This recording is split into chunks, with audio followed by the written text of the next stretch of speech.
right, people, I'm back. So I'm teaching you guys what you want to do if you want to build. This is what I do for a living. It's your boy Darren Brown with Darmac Buildings and Brightway Insurance. And so I am talking about something that I love and it's part of my life, which is I'm a contractor, general contractor, award building contractor. And this is what I do for a living. Okay, this is how I eat. This is how I provide. This is what I do. So with that being said, let's jump right back into it. So I left off with, you need to check with zoning, you need to check with, get your Geotech Report.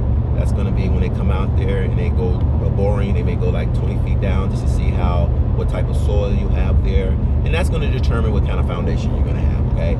So once that report comes out, we read it, we look at it, we assess it. They say take out dirt, if this dirt is not compactable, or put in dirt, you can keep the dirt, you know, all that kind of stuff. So it just gives you an assessment of the dirt that you have there.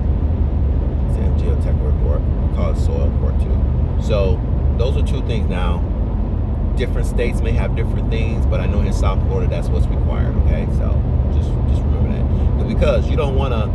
Well, you probably won't get that far anyways, but you don't want to build something that's requiring pilings and you put a different foundation on it and you wonder why your house is sinking in the middle of the night. So, and probably you won't even get that far, but that's my point. Okay, make sure you get that report. Now when you get that report, you want to get you a good architect. You want to get you a good architect. See, I haven't said contractor yet. I said you get you a good architect, he or she, to design what you want based on the lot, based on that report, and then say, hey, this is what I want. So we're going to just assume in this particular instance that you can build a single family house. And so if you can build a single family house, that person's going to tell you, you know, how big the house is, because you got certain setbacks. Setbacks are just what areas that you can't build in, all right? So just imagine that whatever your lot size is, and they say from your property line to your house got to be, you know, 25 feet, 15 feet, 10 and 10 on each side, or 7 and 7.5 on each side. So it depends on that. So there's setbacks. So you got this, now you got this space where you can build your particular home. Now, space is just what it is. It's just like, what I tell people is just give a wish list. Your square footage is going to be determined based on, and people do it differently.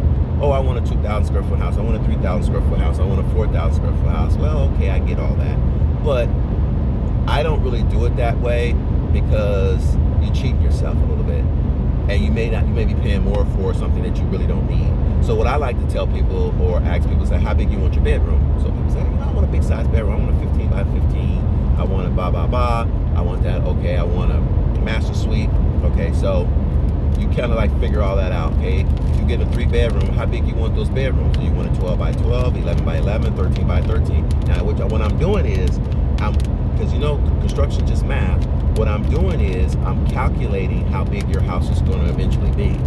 You know, 15 by 15, what is that going to give me as far as square footage? Your 12 by 12, that's 144. That's what you want your bedrooms, your other, you know, your second and third bedrooms. So I'm adding up these. Your bathroom's usually 35 square feet. If you want a little bigger, we can go there.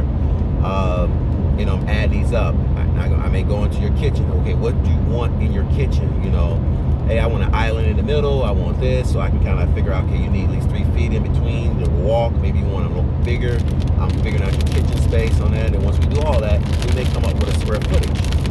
And you may come up with a square footage maybe after all that calculations. You know, you may want a den. You may want an office. You know, your family room. What you want in your family room? Okay, I want my family room to be this. I may say, what kind of furniture you gonna put in your family room to accommodate 5, 6, 10, whatever. What are you gonna do? That's gonna give me, hey, a certain area. You know, that may be 20 by 20. You know, we don't know. All right. So, but when I add up all this, I'm adding up this thing, and then at the end of that, I say, well, you looking around probably like a 2,800 square foot home or 3,000 square foot home. You may be like, oh man, that's too small. I thought I was gonna get 4,000. See, you're just gonna get ready to spend some money that you didn't probably need to spend, because you don't know, because you didn't break it down like that. You know, your laundry area, you may want a nice full-size laundry area where it may comprise of your washer and dryer and a sink, that kind of thing. You may, if you want a weight room in your thing, this could be like a 10 by 10 room where you have a elliptical, maybe somewhere where you can do your yoga or pilate. What's that? I don't even say it. Pilates, whatever. Something like that. Well, you know what I'm talking about. Anyways, so you have that. So there's things that you can do in your house. Now the layout will be different. Now it's just about laying out now. That's all. Boom. I want this here. I want that right there. Okay. So just keeping you guys abreast. Keep watching. This was video 2. I'm gonna come back with video 3. Peace.